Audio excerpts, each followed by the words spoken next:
अस्सलाम वालेकुम my dear student. उम्मीद करता हूँ कि आप सब ठीक होंगे और जहाँ भी होंगे खुश होंगे।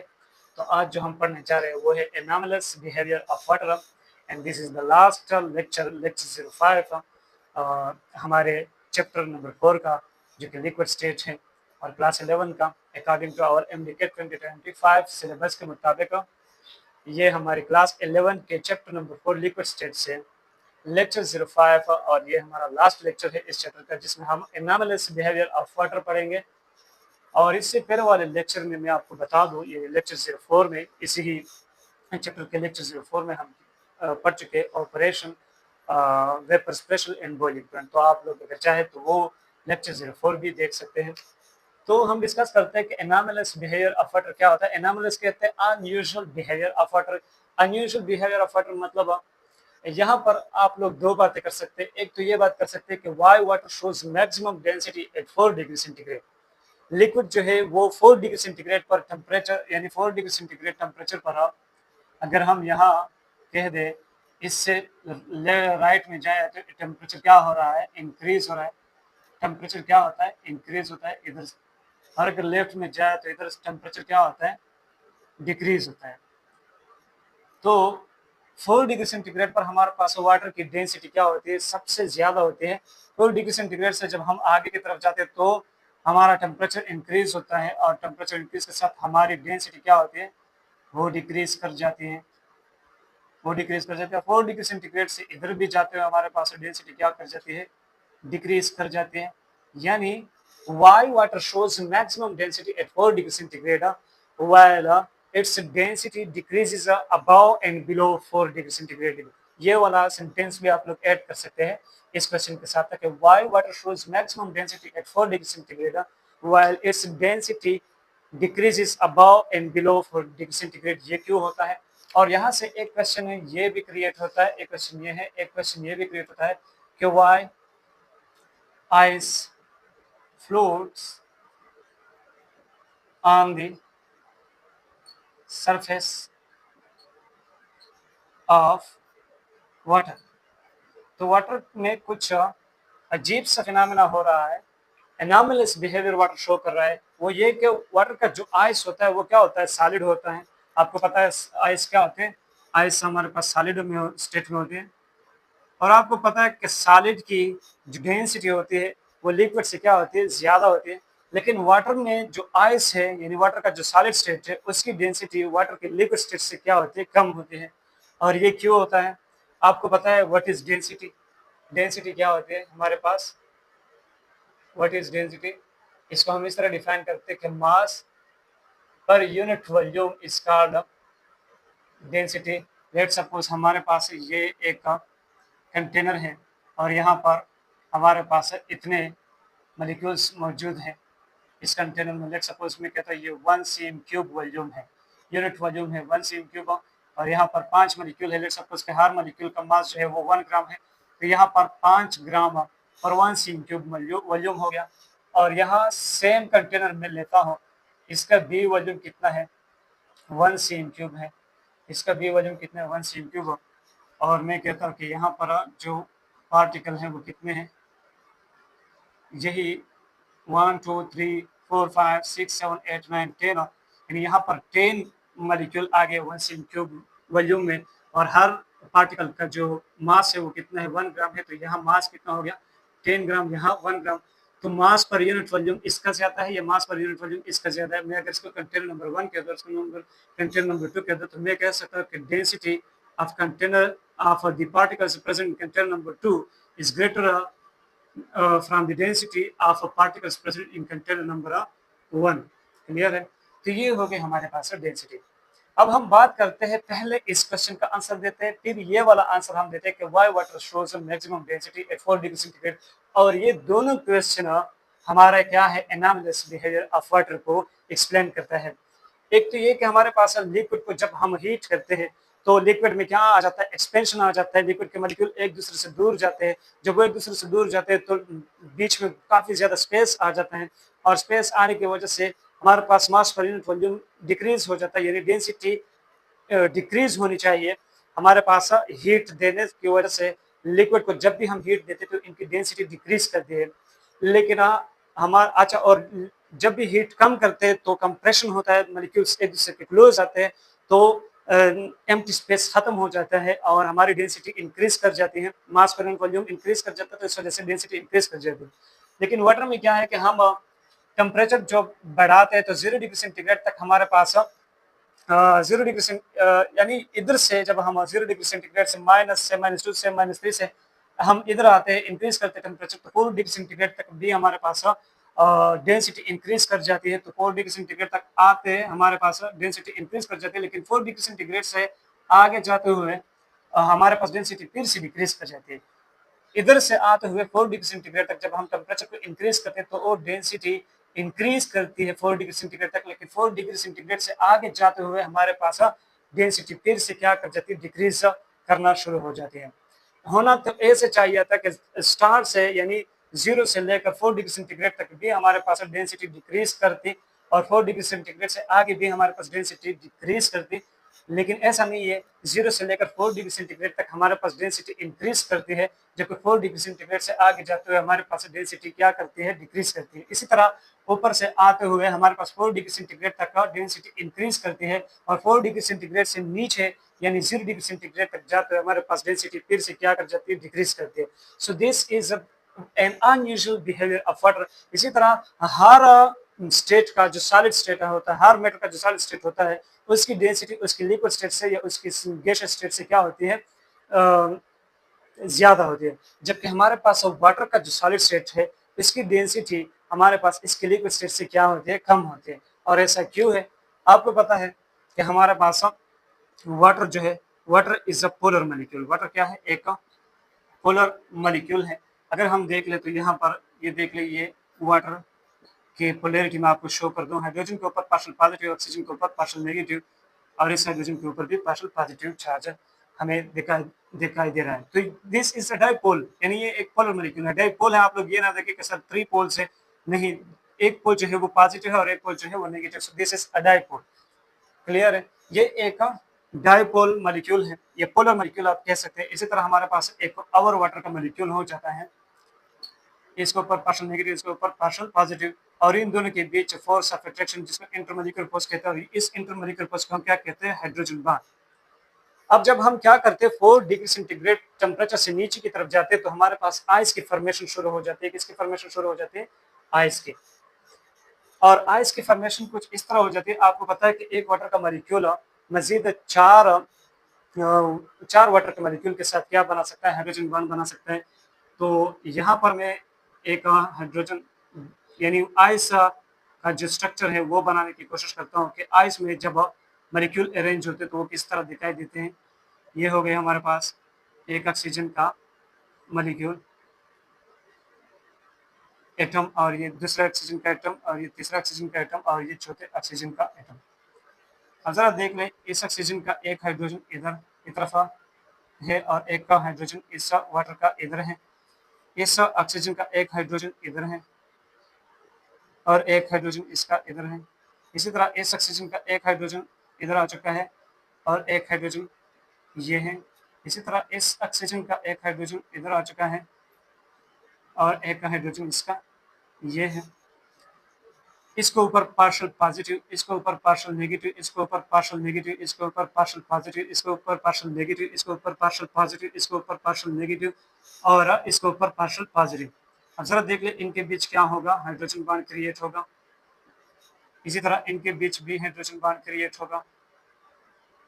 इसी तरह इनके बीच भी हाइड्रोजन बॉन्ड क्रिएट होगा और इसी तरह इनके बीच भी एक हाइड्रोजन बॉन्ड क्रिएट होगा। तो जब वाटर के मॉलिक्यूल क्या बनाते हैं, आइस बनाते हैं, तो आइस के एक क्रिस्टल में, एक क्रिस्टल लेटर स्ट्रक्चर में हमारे पास 4 वाटर के मॉलिक्यूल इस तरह अरेंज होकर इनके बीच काफी ज्यादा, ये देख ले, ये काफी ज्यादा एम्प्टी स्पेस क्रिएट हो जाता है। और इस एम्प्टी स्पेस की वजह से अगर मैं इसकी कंपैरिजन कर दूं, जरा देख ले, मेरे पास ये एक कंटेनर है और इस कंटेनर का वॉल्यूम जो है वो 1 यूनिट एरिया है, यानी 1 cm क्यूब, और इसी तरह इसका भी यूनिट एरिया वॉल्यूम है, सॉरी यूनिट वॉल्यूम, इसका वॉल्यूम भी यूनिट है और इसका भी, यानी 1 cm क्यूब वॉल्यूम इसका है, 1 cm क्यूब वॉल्यूम इसका है। मैंने इसमें क्या रखा, वाटर लिक्विड स्टेट में, और इसमें मैंने रखा है वाटर आइस वाला स्टेट जो है वो रखा है, इसका भी वॉल्यूम कितना है 1 cm3। दोनों के लिए वॉल्यूम क्या है सेम है।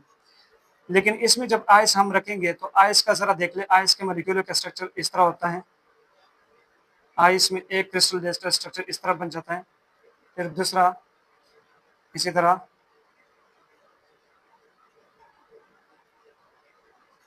और इसी तरह ये हमारे पास इनके बीच ये देख ले, ये आइस का अरेंजमेंट है, आइस में वाटर के मॉलिक्यूल की अरेंजमेंट है। और ये देख ले इतना ज्यादा एम्प्टी स्पेस इनके बीच बचता है, यहाँ वाटर के मॉलिक्यूल्स नहीं आते क्योंकि इनका अरेंजमेंट ही कुछ इस तरह हो जाता है कि ये स्पेस एम्प्टी रह जाता है। और इस स्पेस को हम वाइड भी कहते हैं, इस एम्प्टी स्पेस को हम क्या कहते हैं, वाइड भी कह सकते हैं। यहाँ हमारे पास वाटर मॉलिक्यूल्स है और आपको पता है कि वाटर के मॉलिक्यूल के बीच स्पेस बहुत कम होता है और वो एक दूसरे के बहुत क्लोज होते हैं, यानी लिक्विड के मॉलिक्यूल्स होते हैं वो एक दूसरे के बहुत क्लोज होते हैं। तो सर आप लोग देख सकते हैं इस यूनिट एरिया, यूनिट वॉल्यूम में और इस यूनिट वॉल्यूम में किसमें ज्यादा वाटर के मॉलिक्यूल्स आ रहे हैं। अगर मैं कह दूं कि यहाँ पर लेट्स सपोज मेरे पास 10 मॉलिक्यूल्स, आप लोग क्या काउंट कर सकते हैं 1 2 3 4 5 6 7 8 9 10 11 12 13 14 15 16 17, आई थिंक कितना आ रहा है 20 आ रहा है, 20 वाटर के मॉलिक्यूल्स आ रहे हैं पर 1 cm³ वॉल्यूम। तो इसी तरह यहाँ पर कितने आ चुके होंगे, मैं कह सकता हूँ कि लेट सपोज यहाँ पर 40 आ चुके होंगे। यहाँ पर मॉलिक्यूल का साइज मैंने थोड़ा बड़ा बना दिया और यहाँ पर मॉलिक्यूल का साइज थोड़ा छोटा बना दिया, तो यहाँ पर 40 वाटर के मॉलिक्यूल आ चुके होंगे 1 cm³ में। ये सिर्फ सपोजिशन की बात हो रही है, एग्जैक्ट हम नहीं कह रहे कुछ भी, एग्जैक्ट हमें नहीं पता कि इस वॉल्यूम में कितने वाटर के मॉलिक्यूल होंगे और इसमें कितने होंगे, लेकिन सिर्फ कंपेरेटिवली मैं आपको ये कह सकता हूँ कि अगर इसमें 20 मॉलिक्यूल है तो इसमें इससे ज्यादा होंगे। इसमें मैंने 20 कह दिए तो इसमें मैंने 40 कह दिए, क्योंकि यहाँ पर स्पेस बहुत कम है और यहाँ पर स्पेस बहुत ज्यादा है। तो जरा देख ले, जहां पर आइस से वहां पर वाटर के मॉलिक्यूल्स कम आ रहे हैं, तो यहाँ मास कितना होगा आपको पता है 20 मल्टीप्लाइड बाय 18 ग्राम पर 1 cm³। एक वाटर मॉलिक्यूल का मास कितना होता है 18 ग्राम पर मोल। और इसी तरह यहाँ पर 40 multiplied by 18 gram divided by 1 cm³। Clear है, ये सिर्फ सपोजिशन की बात हो रही है। तो यहाँ पर मास कितना है 20 मल्टीप्लाइड बाय 18 ग्राम पर 1 cm³ और यहाँ पर मास कितना है 40 मल्टीप्लाइड बाय 18 ग्राम पर मोल। तो इसकी डेंसिटी ज्यादा है या इसकी डेंसिटी ज्यादा है, यानी इसकी मास पर यूनिट वॉल्यूम ज्यादा है या इसकी मास पर यूनिट वॉल्यूम ज्यादा है। जाहिर है इसकी मास पर यूनिट वॉल्यूम क्या है ज्यादा है और इसकी मास पर यूनिट वॉल्यूम क्या है कम है।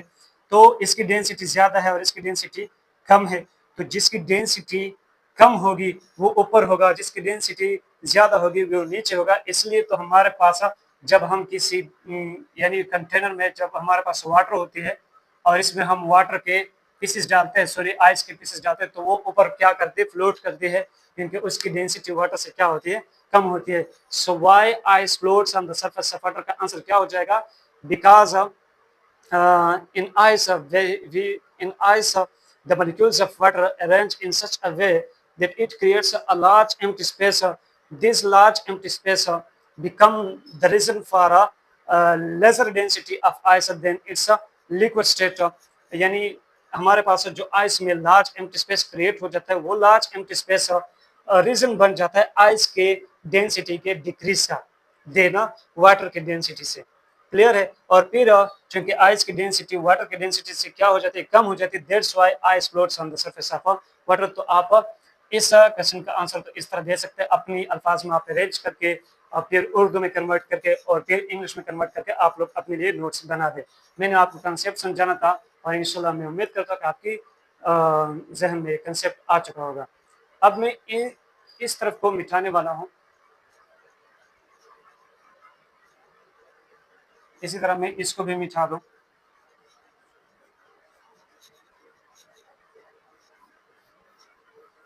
ये वाला क्वेश्चन खत्म हुआ। जरा देख ले, Y water shows maximum density at 4 degree centigrade. अब मैं लिखता हूं यहाँ पर लेट्स सपोज ये 0 डिग्री सेंटीग्रेड है, 0 डिग्री सेंटीग्रेड, और ये 0 डिग्री सेंटीग्रेड से प्लस है और ये 0 डिग्री सेंटीग्रेड से क्या है माइनस है। तो यानी इधर जाते हुए हमारे पास टेम्परेचर इंक्रीज होगा और इधर आते हुए हमारे पास टेम्परेचर डिक्रीज होगा। यहाँ से जब मैं इधर जा रहा हूँ तो टेम्परेचर क्या हो रहा है, टेम्परेचर इंक्रीज हो रहा है। टेम्परेचर इधर जब हम जाएंगे तो आइस के लिए, ये मेरे पास आइस होगा इधर, यानी 0 डिग्री सेंटीग्रेड से नीचे की तरफ हमारे पास क्या होता है, आइस होता है, आपको पता है। तो water starts melting at 0 degree centigrade. तो 0 डिग्री सेंटीग्रेड से नीचे की तरफ यानी नीचे आएंगे तो हमारे पास आइस बनेगा। -1 पर, -2 पर, -3 पर हमारे पास क्या होती है, आइस होती है। तो उधर से आते हुए जब मैं टेम्परेचर इंक्रीज करूंगा तो आइस में, यहाँ पर हमारे पास आइस है, यहाँ मेरे पास क्या है, आइस, और इधर क्या है मेरे पास, इस तरफ मेरे पास लिक्विड है, ये सॉलिड आइस है, और इधर हमारे पास लिक्विड है। This is the equilibrium point between liquid and ice. तो जब मैं इस आइस को हीट दूंगा, टेम्परेचर इंक्रीज करूंगा, तो टेम्परेचर इंक्रीज करने की वजह से ये वाइड जो हमें दिखाई दे रहा है, यानी ये जो एम्प्टी स्पेस है और ये जो क्रिस्टल लेटर स्ट्रक्चर है हमारे पास आइस का, हेक्सागोनल स्ट्रक्चर है, ये क्या हो जाएगा, इसमें जो हाइड्रोजन बॉन्ड है ये क्या हो जाएंगे, ब्रेकिंग शुरू हो जाएगा, ब्रेकिंग ऑफ हाइड्रोजन बॉन्ड शुरू हो जाएगा। क्लियर है? यहाँ हमारे पास सिर्फ क्या होगा, ब्रेकिंग ऑफ हाइड्रोजन बॉन्ड। तो मैं यहाँ पर लिख सकता हूँ कि जब मैं टेम्परेचर इंक्रीज करूंगा तो ब्रेकिंग ऑफ हाइड्रोजन बॉन्ड शुरू हो जाएगा, और ब्रेकिंग ऑफ हाइड्रोजन बॉन्ड शुरू हो जाएगा तो वाटर के मॉलिक्यूल इस एम्प्टी स्पेस में आना शुरू हो जाएंगे। क्लियर है? वाटर के मॉलिक्यूल इस एम्प्टी स्पेस में आना शुरू हो जाएंगे। बहुत से वाइड्स के क्या होंगे, हाइड्रोजन बॉन्ड ब्रेक होंगे, और फिर ये पूरा स्पेस वाटर के मॉलिक्यूल से क्या होता जाएगा, बढ़ता जाएगा। ये जो इस क्रिस्टल लेटर, इस हेक्सागोनल स्ट्रक्चर यानी आइस के क्रिस्टल लेटर स्ट्रक्चर की वजह से जो वाइड क्रिएट हुआ था, अब जब हम टेम्परेचर इंक्रीज करेंगे तो हाइड्रोजन बॉन्ड ब्रेक होगा और ये वाइड बढ़ता जाएगा। तो जब ये वाइड बढ़ता जाएगा तो हमारे पास मास पर यूनिट वॉल्यूम क्या होता जाएगा, ज्यादा होता जाएगा। अगर मैं कह दूं तो पहले इसी ही वॉल्यूम में मेरे पास सिर्फ 4 वाटर के मॉलिक्यूल थे, लेकिन अब ऊपर वाले सारे सॉलिड वाले इसी तरह का स्ट्रक्चर टूट कर ये वाला स्पेस इनसे क्या होता जाएगा, बढ़ता जाएगा, और फिर इसी ही स्पेस में मेरे पास इतने ज्यादा मॉलिक्यूल्स आ जाएंगे तो मास पर यूनिट वॉल्यूम इंक्रीज होता जाएगा और हमारे पास डेंसिटी क्या होती जाएगी, इंक्रीज होती जाएगी। तो मैं यहाँ पर लिख सकता हूँ कि डेंसिटी इंक्रीजेस, हमारे पास डेंसिटी क्या होती है, इंक्रीजेस होती है, इधर से 0 डिग्री सेंटीग्रेड तक जाते हुए। यहाँ हमारे पास सिर्फ हाइड्रोजन बॉन्ड ब्रेकिंग हो रहा है 0 डिग्री सेंटीग्रेड तक। 0 डिग्री सेंटीग्रेड तक मेरे पास डेंसिटी बहुत ज्यादा इंक्रीज हो रही है। यहाँ हमारे पास डेंसिटी क्या हो रही है, अगर मैं कह दूं कि 2 टाइम्स इंक्रीज हो रही है, लेट्स सपोज। तो 0 डिग्री सेंटीग्रेड से आगे जाते हुए लेट्स सपोज यहाँ मेरे पास ये जो पॉइंट है, दिस इज 4 डिग्री सेंटीग्रेड वाला पॉइंट। 4 डिग्री सेंटीग्रेड तक आते हुए मेरे पास क्या होता है, यहाँ से टेम्परेचर को इंक्रीज करने से, यहाँ से टेम्परेचर इंक्रीज करने से 4 डिग्री सेंटीग्रेड तक मेरे पास एक क्या होता है, एक होता है hydrogen bond breaking.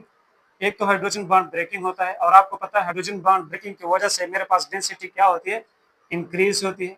Hydrogen bond breaking की वजह से मेरे पास डेंसिटी क्या होती है, इंक्रीज होती है।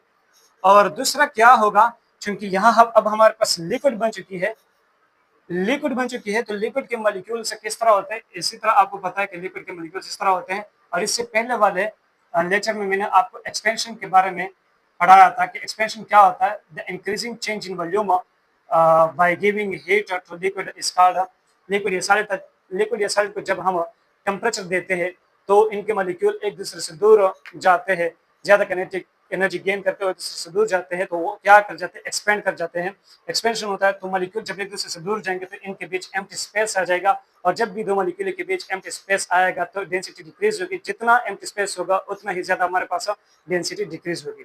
तो दूसरा हमारे पास क्या होगा, एक्सपेंशन होगा, क्योंकि यहाँ अब हमारे पास लिक्विड बन चुका है। यहाँ तो सिर्फ आइस था तो एक्सपेंशन नहीं हो रहा था, सिर्फ हाइड्रोजन बॉन्ड ब्रेकिंग हो रहा था। 0 डिग्री सेंटीग्रेड तक मेरे पास सिर्फ आइस में हाइड्रोजन बॉन्ड ब्रेकिंग हो रहे थे, और 0 डिग्री सेंटीग्रेड के बाद अब हमारे पास पूरा आइस क्या शुरू होता है, मेल्टिंग इनटू लिक्विड, सॉरी हाँ, मेल्टिंग इनटू लिक्विड। इधर से जब हम आइस की तरफ आते हैं तो फ्रीजिंग शुरू हो जाता है, और इधर से जब हम लिक्विड की तरफ जाते हैं तो 0 डिग्री सेंटीग्रेड पर मेल्टिंग शुरू हो जाता है, ये आपको पता है।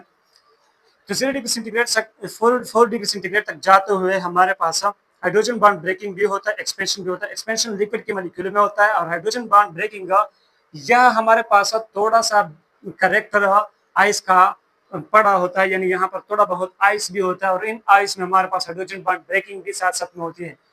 तो हाइड्रोजन बॉन्ड ब्रेकिंग की वजह से हमारे पास डेंसिटी क्या होती है, इंक्रीज होती है, और एक्सपेंशन की वजह से एम्प्टी स्पेस क्रिएट होता है। एम्प्टी स्पेस क्रिएशन की वजह से हमारे पास यहाँ डेंसिटी क्या होती जाती है, डिक्रीज हो जाती है। तो 0 डिग्री सेंटीग्रेड से 4 डिग्री सेंटीग्रेड तक जाते हुए हमारे पास डेंसिटी इंक्रीज भी हो रही है और डेंसिटी डिक्रीज भी हो रही है। लेकिन याद रखें कि 0 डिग्री सेंटीग्रेड से 4 डिग्री सेंटीग्रेड तक 0 डिग्री सेंटीग्रेड से 4 डिग्री सेंटीग्रेड तक हमारे पास जो डेंसिटी इंक्रीजिंग वाला फैक्टर होता है वो डेंसिटी डिक्रीजिंग वाले फैक्टर से क्या होता है, ज्यादा होता है। सो नेट क्या होता है, नेट हमारे पास कौन सा प्रोसेस होता है कि इधर से 0 डिग्री सेंटीग्रेड से 4 डिग्री सेंटीग्रेड तक हमारे पास डेंसिटी अभी भी इंक्रीज हो रही है। इधर से इधर आते हुए यानी माइनस लेवल से 0 डिग्री सेंटीग्रेड तक भी हमारे पास डेंसिटी क्या हो रही थी, इंक्रीज हो रही थी, और 0 डिग्री सेंटीग्रेड से 4 डिग्री सेंटीग्रेड तक भी हमारे पास नेट जो प्रोसेस हो रहा है वो क्या हो रहा है कि डेंसिटी इंक्रीज हो रही है। लेकिन यहाँ देख लीजिए, यहाँ पर डेंसिटी नेगेटिव लाइन से अगर हम 0 डिग्री सेंटीग्रेड तक आ रहे हैं तो डेंसिटी ज्यादा इंक्रीज हो रही है, क्योंकि यहाँ पर सिर्फ हाइड्रोजन बॉन्ड ब्रेकिंग हो रही है, एक्सपेंशन नहीं हो रही है। लेकिन 0 डिग्री सेंटीग्रेड से 4 डिग्री सेंटीग्रेड तक जाकर हमारे पास डेंसिटी इंक्रीज हो रही है, लेकिन इतनी ज्यादा नहीं हो रही है जितने हम 0 डिग्री सेंटीग्रेड तक आते हुए इंक्रीज हो रही है, क्योंकि 0 डिग्री सेंटीग्रेड से 4 डिग्री सेंटीग्रेड तक हमारे पास सिर्फ हाइड्रोजन बॉन्ड ब्रेकिंग नहीं हो रहा है बल्कि एक्सपेंशन भी साथ साथ में हो रहा है। तो नेट हम ये कह सकते हैं कि -2 से या -3 से जब हम 0 डिग्री सेंटीग्रेड तक या 4 डिग्री सेंटीग्रेड तक आ रहे थे तो हमारे पास डेंसिटी क्या हो रही थी, इंक्रीज हो रही थी। लेकिन 4 डिग्री सेंटीग्रेड से जब हम आगे की तरफ मूव करना शुरू करते हैं तो इधर हमारे पास यहाँ बिल्कुल आइस वाला कैरेक्टर बिल्कुल खत्म हो जाता है। अब हमारे पास बिल्कुल प्योर लिक्विड रह जाता है, और प्योर लिक्विड में हमारे पास सिर्फ एक्सपेंशन होता है। अब आगे हमारे पास सिर्फ क्या होगा, एक्सपेंशन होगा, हाइड्रोजन बॉन्ड ब्रेकिंग भी होगा, हाइड्रोजन बॉन्ड ब्रेकिंग भी होगा। लेकिन आपको पता है कि यह एक वाटर का मॉलिक्यूल है, दूसरा वाटर का मॉलिक्यूल है, तो इनके बीच क्या होता है, एक हाइड्रोजन बॉन्ड तो होता है। तो जब हम हीट देते हैं तो एक दूसरे से दूर किस तरह जाते हैं, यानी एक्सपेंशन किस तरह होता है कि ये वाला बॉन्ड ब्रेक हो जाता है, तो इधर भी एक्सपेंशन होता है। एक्सपेंशन की वजह से डेंसिटी क्या हो रही है, डिक्रीज हो रही है। एक्सपेंशन की वजह से डेंसिटी डिक्रीज हो रही है। तो 4 डिग्री सेंटीग्रेड से आगे मूव करने पे हमारे पास डेंसिटी क्या हो रही है, डिक्रीज हो रही है। अगर आप कह दें कि सर हाइड्रोजन बॉन्ड ब्रेकिंग की वजह से हमारे पास डेंसिटी डिक्रीज होगी तो सॉरी इंक्रीज होगी, यानी यहाँ हम कह सकते हैं कि डेंसिटी क्या होगी, इंक्रीज होगी। लेकिन यहाँ 4 डिग्री सेंटीग्रेड से आगे की तरफ हमारे पास लिक्विड का कैरेक्टर बहुत ज्यादा होता है और आइस वाले बहुत कम पार्टिकल रह चुके होते हैं, तो उनमें जो हाइड्रोजन बॉन्ड ब्रेकिंग होगा, आइस में जब हाइड्रोजन बॉन्ड ब्रेकिंग होता है तो डेंसिटी इंक्रीज होती है, और लिक्विड में जब हाइड्रोजन बॉन्ड ब्रेकिंग होती है तो डेंसिटी डिक्रीज होती है, क्योंकि लिक्विड में जब हाइड्रोजन बॉन्ड ब्रेकिंग होता है तो एक्सपेंशन होता है, और आइस में जब हाइड्रोजन बॉन्ड ब्रेकिंग होता है तो वाइड का फीलिंग शुरू होता है। तो यहाँ हमारे पास एक्सपेंशन होगा, और एक्सपेंशन की वजह से हमारे पास डेंसिटी डिक्रीज होगी। और ये हाइड्रोजन बॉन्ड ब्रेकिंग, आप ये भी कह सकते हैं कि ये हाइड्रोजन बॉन्ड ब्रेकिंग जो है ये आइस वाला हाइड्रोजन बॉन्ड ब्रेकिंग नहीं है, क्योंकि यहाँ हमारे पास आइस नहीं है, यहाँ हमारे पास आइस के मॉलिक्यूल नहीं है। तो ये जो हाइड्रोजन बॉन्ड ब्रेकिंग हो रहा है ये वाला हाइड्रोजन बॉन्ड ब्रेकिंग हो रहा है, जिसके नतीजे में हमारे पास एक्सपेंशन हो रहा है, और एक्सपेंशन की वजह से तो हमारे पास डेंसिटी क्या हो रही है, डिक्रीज हो रही है। लेकिन अगर आप कहते हैं कि 4 डिग्री सेंटीग्रेड से आगे जाते हुए हमारे पास थोड़ा बहुत आइस के मॉलिक्यूल भी होते हैं और इसमें हाइड्रोजन बॉन्ड ब्रेकिंग होता है, जिसकी वजह से वाइड का फीलिंग होता है, जिसकी वजह से डेंसिटी इंक्रीज होती है, तो हाँ ये भी आप सही कह सकते हैं। लेकिन यहाँ पर आइस के मॉलिक्यूल बहुत कम हो गए, तो यहाँ वाला जो हाइड्रोजन बॉन्ड ब्रेकिंग है और इसकी वजह से जो डेंसिटी इंक्रीज होगी वो वाला फैक्टर बहुत कम होगा एक्सपेंशन की डेंसिटी डिक्रीजिंग वाले फैक्टर से। यानी 4 डिग्री सेंटीग्रेड से आगे जाते हुए हमारे पास जो डेंसिटी डिक्रीजिंग वाला फैक्टर है वो ज्यादा होगा डेंसिटी इंक्रीजिंग वाली फैक्टर से। तो इस वजह से हमारे पास 4 डिग्री सेंटीग्रेड से आगे जाते हुए हमारे पास डेंसिटी क्या हो रही है, डिक्रीज हो रही है, और 4 डिग्री सेंटीग्रेड तक आते हुए हमारे पास डेंसिटी इंक्रीज हो रही है। इसी तरह जब हम आगे से पीछे की तरफ आएंगे, यानी 25 डिग्री सेंटीग्रेड से 50 डिग्री सेंटीग्रेड से 100 डिग्री सेंटीग्रेड से 4 डिग्री सेंटीग्रेड तक हम आएंगे तो डेंसिटी टेम्परेचर कम होगा, टेम्परेचर कम होगा तो मॉलिक्यूल क्लोज होंगे, मॉलिक्यूल क्लोज होंगे तो इनके बीच स्पेस कम होता जाएगा, स्पेस कम होता जाएगा तो डेंसिटी इंक्रीज होती जाएगी। इसी तरह 4 डिग्री सेंटीग्रेड तक हम आते हुए हमारे पास डेंसिटी इंक्रीज होती है, और 4 डिग्री सेंटीग्रेड से नीचे की तरफ आते हुए हमारे पास थोड़ा बहुत आइस का कैरेक्टर शुरू हो जाता है, यानी इस तरह वाइड बनना शुरू होता है, और वाइड बनते हुए हमारे पास एम्प्टी स्पेस क्रिएट होता है, और जब एम्प्टी स्पेस क्रिएट होता है तो हमारे पास डेंसिटी डिक्रीजिंग शुरू होती है। तो आप ये कह सकते हैं कि यहाँ से आते हुए इधर 4 डिग्री सेंटीग्रेड तक हमारे पास डेंसिटी क्या होती है, इंक्रीज होती है, और फिर यहाँ से इधर की तरफ हमारे पास डेंसिटी क्या होती है, डिक्रीज होती है। इसी तरह इधर से यहाँ तक आते हुए हमारे पास डेंसिटी क्या होती है, इंक्रीज होती है, और यहाँ से इधर आते हुए हमारे पास डेंसिटी क्या होती है, डिक्रीज करती है। क्लियर? ये हो गई एनॉमलस बिहेवियर ऑफ वाटर, और आपने दोनों क्वेश्चन को आंसर करके आपने एनॉमलस बिहेवियर ऑफ वाटर को समझ लिया। उम्मीद करता हूँ आपको आज ये वाला टॉपिक अच्छी तरह समझ में आ चुका होगा। अगर किसी को समझ में नहीं आया है तो मैं आपको रिकमेंड करूँगा कि आप वीडियो को दोबारा देख लें, फिर तीसरी बार देख लें। अगर फिर भी समझ में नहीं आया तो आप मुझे कमेंट सेक्शन में मुझे आप अपना पॉइंट ऑफ व्यू बता सकते हैं कि सर मुझे यहाँ समझ नहीं आ चुका है, मुझे यहाँ ये चीज़ समझा दो। तो इंशाल्लाह मैं आपको या तो रिप्लाई में समझा दूंगा या किसी तरह से भी मैं आपको फिर समझा दूंगा, या फिर नेक्स्ट क्लास में मैं आपके साथ ये चीज़ें एक्सप्लेन करके आपको समझा सकता हूँ। तो अपनी मेहनत जारी रखें और इंशाल्लाह मिलेंगे हम नेक्स्ट क्लास में, जिसमें हम अपना सॉलिड वाला जो चैप्टर है इसको मैं फिलहाल छोड़ता हूँ। इसके बाद जो हमारा केमिकल इक्विलिब्रियम वाला चैप्टर है मैं उसको शुरू करने वाला हूँ। तो इंशाल्लाह हमारा जो नेक्स्ट चैप्टर होगा वो चैप्टर नंबर 5 नहीं बल्कि चैप्टर नंबर 6 होगा हमारे MD कैट सिलेबस से। तो अगर आप लोग पढ़ सकते हैं तो सॉलिड वाला चैप्टर आप खुद पढ़ ले, वहाँ इतनी ज़्यादा कंसेप्चुअल चीज़ें नहीं है, सारी चीज़ें थ्योरेटिकल है। तो मैं सोचता हूँ कि आप लोग वो चीज़ें खुद तैयार कर ले। हम इंशाल्लाह केमिकल इक्विलिब्रियम में हमें बहुत सारी चीज़ें कंसेप्चुअल मिलते हैं, तो हम केमिकल इक्विलिब्रियम पे शुरू करेंगे जो हमारा चैप्टर नंबर 6 है क्लास 11 से अकॉर्डिंग टू MD कैट 2025। तो अपनी मेहनत जारी रखें और इंशाल्लाह हम मिलेंगे नेक्स्ट क्लास में जिसमें हम केमिकल इक्विलिब्रियम का शुरुआत करेंगे। तब तक के लिए खुदा हाफिज़।